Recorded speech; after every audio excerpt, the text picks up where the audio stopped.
Hello students, मैं doctor Gauri Bhatnagar. Sanskrit tutorials में आपका स्वागत है।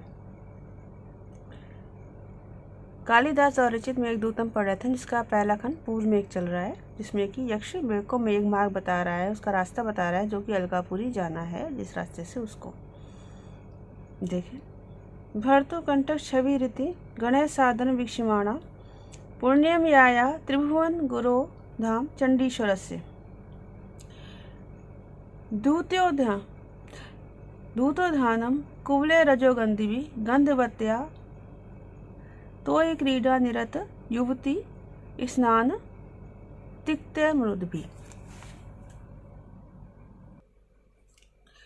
कवि कहता है भर्तु कंठ छवि। भर्तु स्वामी अर्थात शिव के कंठ छवि, कंठ के समान कांति वाला है। किसके लिए? मेघ के लिए। ये मेघ स्वामी शिव के कंठ के समान कांति वाला है। इति गणेश साधन वीक्षमाणा, इस प्रकार गणों के द्वारा आदर के साथ देखे जाते हुए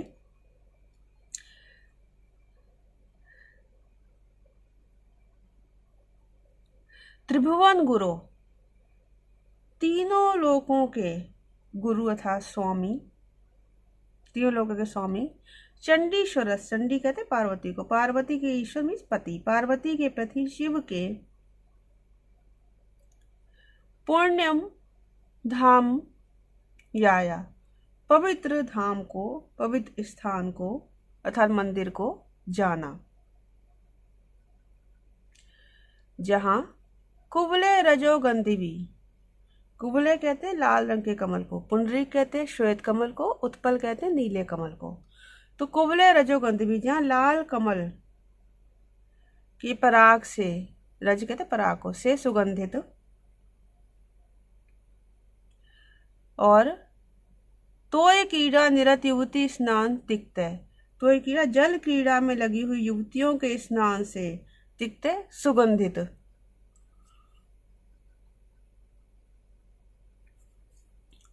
गंधवत्या मरुद्भी, गंधवत्या गंधवती नदी की मरुद्भी वायु से धूत उद्यानम, कंपित उद्यान वाला है। अब यहाँ पर कवि कह रहा है कि पहले तो कहता है कंठ छवि, कंठ के समान कांति वाला मेघ कैसा है? मेघ श्याम वर्ण का है, और शिव जी का जो गला है वो भी नीला श्याम वर्ण का हो गया था। कब हो गया था? यहाँ पर कवि ने उस घटना का उल्लेख किया है जो कि समुद्र मंथन के समय कालकूट नामक विष जो समुद्र मंथन में निकला था, जिसका पान भगवान शिव ने किया था, उसको अपने कंठ में ही धारण कर लिया था, जिस कारण उनका कंठ नीला हो गया था। इसी कारण उन्हें नीलकंठ भी कहा जाता है।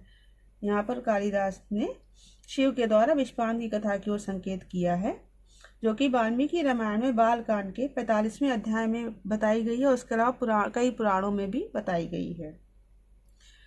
अच्छा, इसके बाद कवि कहते हैं चंडीश्वर से पुण्यम धाम, मतलब पार्वती के पति शिव जी के पवित्र धाम को, पवित्र स्थान को जाना। इस उज्जैनी में जो महाकाल मंदिर है वो बहुत ही प्रसिद्ध है, और वो 12 ज्योतिर्लिंगों में से एक है। तो इस प्रकार से इस बात को कहने से महाकवि कालिदास की भगवान शिव के प्रति भक्ति भी प्रकट होती है, और ऐसा कहा जाता है कि महाकाल मंदिर में जो उन महाकाल को दर्शन कर लेता है महाकाल के, उसको मुक्ति मिल जाती है। गंधवती एक नदी का नाम है, जो कि मालव देश में नदी है, उज्जैनी के पास बहती है, और आगे जाकर शिप्रा नदी से मिल जाती है। तो फिर से देखें, भर्तु कंठ छवि, ये स्वामी शिव की कंठ की कांति वाला है, कंठ के समान कांति वाला है। इति गणेश साधन वीक्षमाणा, इस प्रकार गणों के द्वारा, गण कौन है? शिव जी के जो गण हैं भूत आदि, वो तो गणों के द्वारा आदर के साथ देखे जाते हुए, और त्रिभुवन गुरु धाम, तीनों लोकों के स्वामी अर्थात शिव जी, त्रिभुवन गुरु तीनों लोकों के स्वामी जो है वो, और चंडीश्वर से पार्वती के पति शिव जी के, तीनों लोकों के स्वामी और पार्वती के पति शिव जी के पुण्यम धाम या पवित्र स्थान को, मंदिर को जाना, जो कुवले रजोगंधिरी, लाल रंग के कमल के पराग से सुगंधित। और तोय किया नियत युवती स्नान तिक्ते, जल क्रीड़ा में लगी हुई युवतियों के स्नान से सुवासित। गंधवत्या, गंधवती नदी की मरुद्भी वायु से दूत उद्यान, कंपित उद्यान वाला है। अर्थात जिस जल में युवतियां स्नान करती तो वो जल उनके स्नान करने से सुवासित है, उसकी वायु भी वैसी सुवासित है, उस वायु से युक्त उद्यान वाला है, ऐसे मंदिर में जाना। अप्यनस्मिन् जलधर महाकालम आसाद्य काले स्थातव्यम ते नयन विषयम यावत येति भानुः कुर्वन् संध्या बलि पठयताम शूलिना श्लाघनीयाम आमंत्राणाम फलम अविकलम लप्स्यसे गर्जितानाम। यहाँ पे कवि कह रहा है, जलधरा, हे जलधर, हे मेघ, महाकालम अन्यस्मिन काले अपि आसाद्य, महाकाल मंदिर में अन्य समय पर भी पहुंचकर, मीन्स किसी अन्य समय पर भी पहुंचकर, यावत जब तक भानु सूर्य नयन विषयम अत्येति, नेत्रों के विषय को पार करता है, अर्थात अस्त होता है, जब तक सूर्य अस्त होता है तब तक ते स्थातव्यम, तुम्हें ठहरना चाहिए। क्यों ठहरना चाहिए, इसको आगे की लाइनें बता रहा है कवि। शूलिना, क्योंकि शूलधारी, त्रिशूलधारी भगवान शिव की संध्या बलि पठयताम श्लाघनीया, संध्याकालीन, श्लाघनीय प्रशंसनीय, बोले पूजा में, पठयताम नगाड़े का काम, कुर्वन् करते हुए, आमंत्राणाम गर्जितानाम, गंभीर गर्जनों के, अविकलम फलम लप्स्यसे, पूर्ण फल को प्राप्त करोगे। मतलब कवि कहते हैं कि संध्या के समय तक तुम किसी अन्य समय पहुंचो तो भी संध्या के काल तक तुम्हें वहां रुकना होगा, जबकि संध्या के समय महाकाल की पूजा होती है, उसमें शिव की पूजा में सम्मिलित होना तुम, और उसमें नगाड़े जो बजाए जाते हैं उसमें नगाड़े का शब्द तुम करना और अपनी गर्जना के द्वारा नगाड़े का कार्य करना, और इस प्रकार से पूजा में अपना जो है सहयोग करने के कारण तुम उस पूजा के फल को प्राप्त कर सकोगे, पुण्य फल को प्राप्त कर सकोगे। इसे देखें, जलधर, हे मेघ, महाकालम अन्यस्मिन काले अपि आसाद्य, महाकाल मंदिर में किसी अन्य समय पर पहुंचकर भी, यावत भानु नयन विषयमत्यति, जब तक सूर्य नेत्रों के विषय को पार करता है, अर्थात अस्त होता है, ते स्थातव्यम, तब तक तुम्हें ठहरना चाहिए।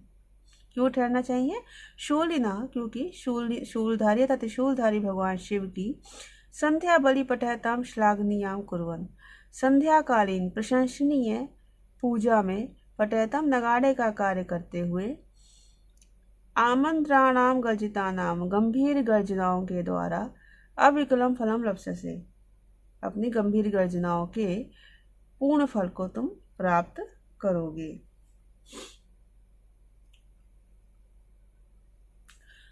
पादन्यासे कणित रचना तत्र लीला वधूत, रत्न छाया खचित बलिश्चामर क्रांत हस्ता, वैश्यास्तत्तो नखपल सुखान प्राप्य वर्षा अगर बिंदुना मोक्षन्ते तई मधुकर श्रेणी दीर्घान कटाक्षान। अब यहाँ पे कवि कह रहा है कि तत्र, वहाँ पर, वहाँ था संध्या समय में, पादन्यास से पैरों को रखने पर, कोणित रचना बजती हुई करधनियों वाली, लीलावधूते विलास के पूर्वक डुलाए जाते हुए, और रत्न छाया खचित, रत्नों की कांतियों से युक्त, बलि भी डंडों वाले, चामरे चबरों से, क्लांत हस्ता थके हुए हाथों वाली, वैश्याएं, तो तुम्हारे द्वारा, नख पद सुखान, नक्षत्रों को सुख देने वाली, वर्षा अग्र बिंदुन प्राप्त, वर्षा की प्रथम बूंदों को प्राप्त करके, त्वयि तुम पर, मधुकर श्रेणी दीर्घान कटाक्षान, भंवरों की पंक्तियों के समान लंबे लंबे कटाक्षों को मोक्षन्ते छोड़ेंगी।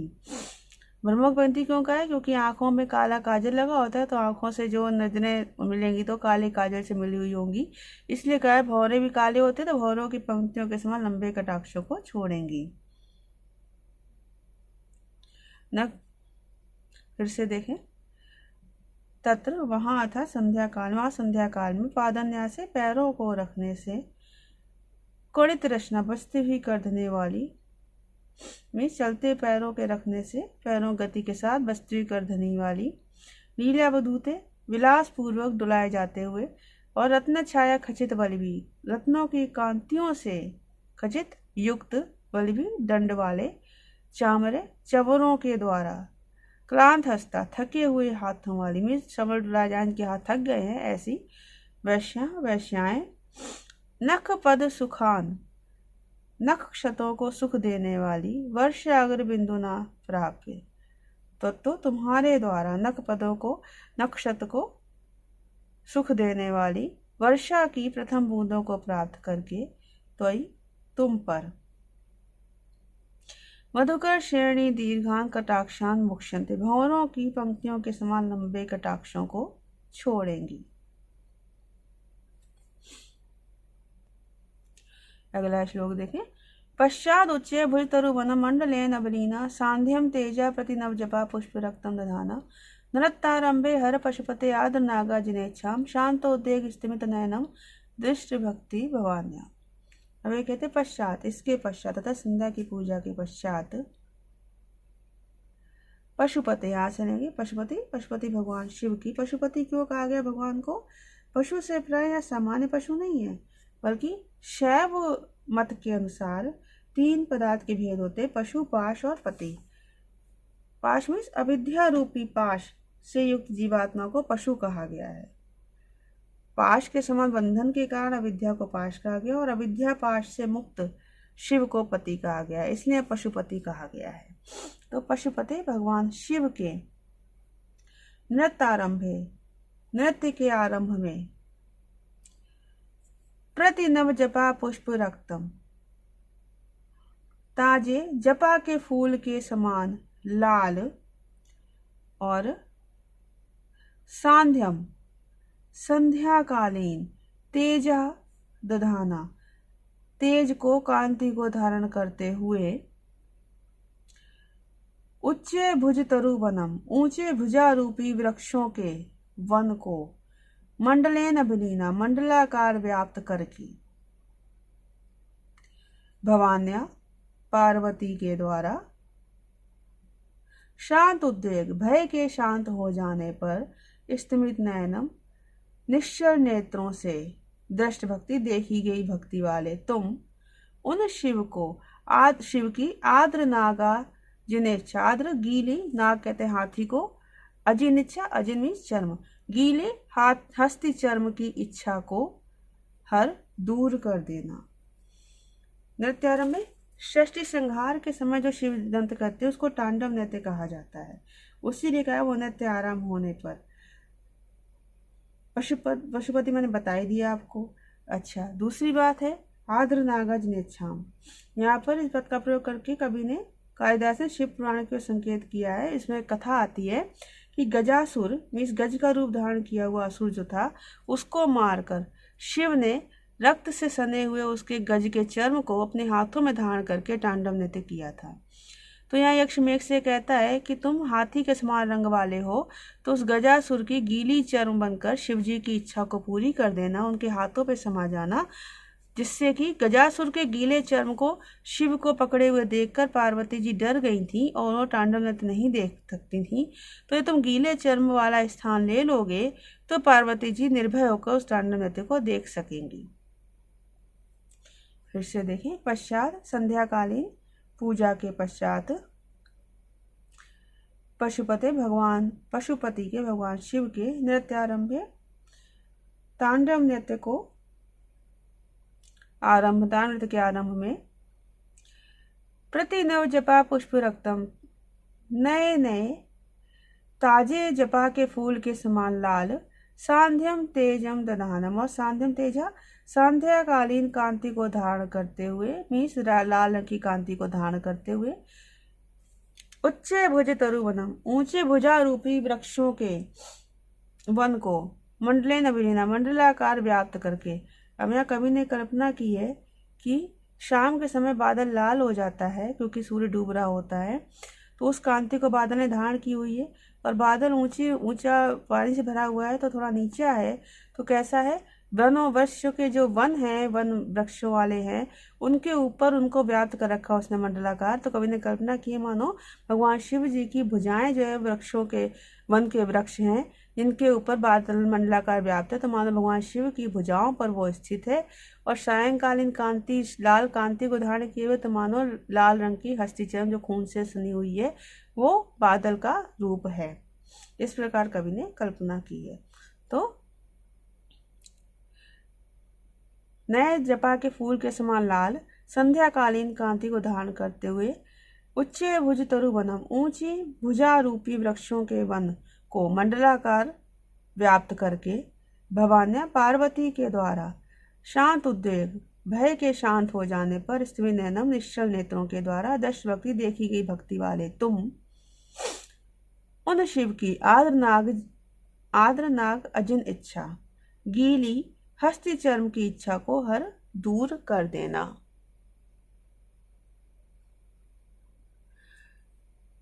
तो इस प्रकार कवि उसको कह रहा है कि तुम भगवान शिव की पूजा में जाके सम्मिलित हो जाना, या भगवान शिव के प्रति, उज्जैनी के प्रति प्रेम भाव, भगवान शिव के प्रति भक्ति प्रतीत होती है कालिदास की। तो इस वीडियो में इतना ही। साथ बने रहने के लिए धन्यवाद।